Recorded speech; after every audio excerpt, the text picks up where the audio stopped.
Ever wanted to play an epic first-person tower defense that included light survival mechanics, research systems, weapon modifications, a complete base building and strategy overlay, and even co-op? Yeah, me too.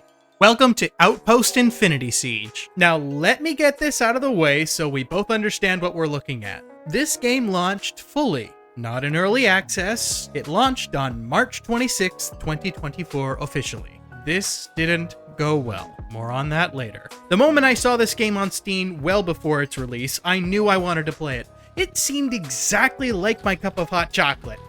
A gorgeous first-person shooter with exploration, base building, tower defense mechanics, inventory management, weapon customization, cooperative play. I thought it looked excellent, so I grabbed it the moment it came out.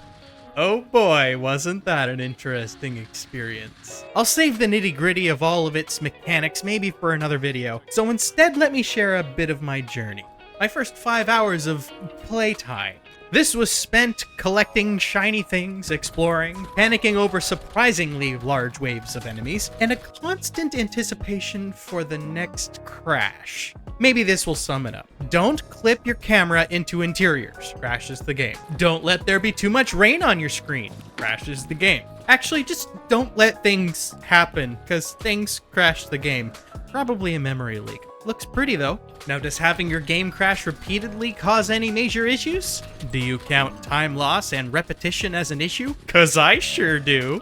Indeed, in the wee hours of the game release, if at any point you crashed, went to main menu, or for any reason left that mission, you had to restart. Did the first tutorial mission crash for you at the end of it because all the stuff happened at once? Start again. If you thought you finished the second tutorial mission after getting a loading screen and teleporting, then you better not assume you can just quit the main menu for some reason, else you're stuck in the intro cinematic again. Not again. And no, I can't remember why I returned to main menu, but the point is that the game did not tell me anything about when I was actually done the mission. Over an hour in now, and I've technically not even gotten to the main game yet. Oh, and loot is randomized, so all the cool stuff that I got the first time was lost. Okay, now we're in the main game I so desperately wanted to play when I saw the trailers, right? I absolutely love the concept. First-person tower defense where I get to build my own base, hunt for materials, upgrade my own kit, and solve interesting puzzles.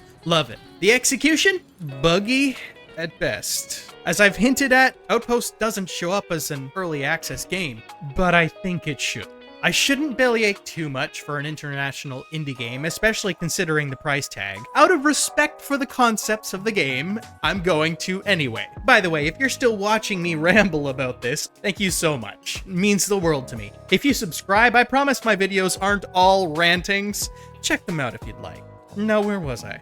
Oh, right. Broken mechanics, subpar voice acting, incorrect subtitles, frequent crashes, debatable autosave system, moonwalking enemies, abysmal tutorial system, massive frame drops, and slower progression than anticipated. Oh, and the large majority of missions you do on early tours are unthreatening. Ever found that while playing an open world game, you'll have large amounts of time where nothing happens? This isn't an open world game. Somehow it does that. And I, among many other reviewers, discovered all of this within the first 5 hours of the game's release. Speaking of reviewers, I can't find it, but I remember seeing a review that said something along the lines of, "This game gives me worse frames than Star Citizen." If you understand what that means, then something in your brain may have broken trying to comprehend how that's possible. Now, if you'll allow me to, here's the most frustrating thing I encountered. The game simply did not give me the outpost I built after selecting it, and then took my entire kit of equipment away from me, in spite it clearly stating I'd lose stuff I collected in mission, not what I already had equipped. Or at least that's what I incorrectly understood. So all my love, devs. But if your core concept simply doesn't function, please don't penalize your players because of a buggy mechanic. Love, Ben.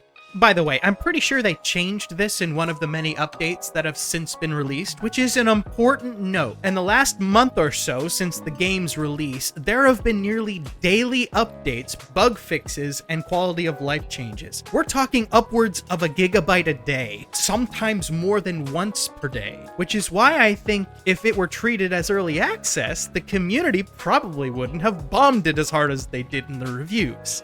But many updates and changes are impressive, albeit perhaps annoying. Now, I'd rather end on a positive note. I enjoy exploration, collecting items, feeling smart from solving puzzles, which I'm not the greatest at, and base defense. This is a collection of plenty of things I love in games. There's also the potential of a good story alongside powerful visuals. There's first-person action with Resident Evil-like inventory management. Heck, it even feels like they have the basis in place to shift the entire game into an open-world survival scenario. And to be honest, it feels like that may have been the original vision. Truthfully, that's the kind of game I thought it was when I first saw the trailers. The last survivor on a broken planet with a mobile base that you upgrade while hoping and waiting for rescue as you face off against a constant horde of mechanical monsters. They've got plenty of details in the world, and even though it kills my frame rate, the weather system is quite interesting.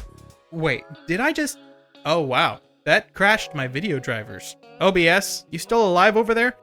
Oh good, you saved that file. So, did Outpost Infinity Siege have a terrible launch? Yes, I'd say so. Is it good that they're working so quickly and diligently on solutions? Yes, I believe that's great. I feel it's important to reinforce that I still love the concepts at play here. The game has way more to offer. Now, if we could just get the characters to sound like real human beings having a normal conversation instead of yelling at and insulting each other every other sentence with no perceivable provocation. One day, I'm gonna zip that bloody mouth of yours. That'd be great. Devs, complete story and voiceover rework when?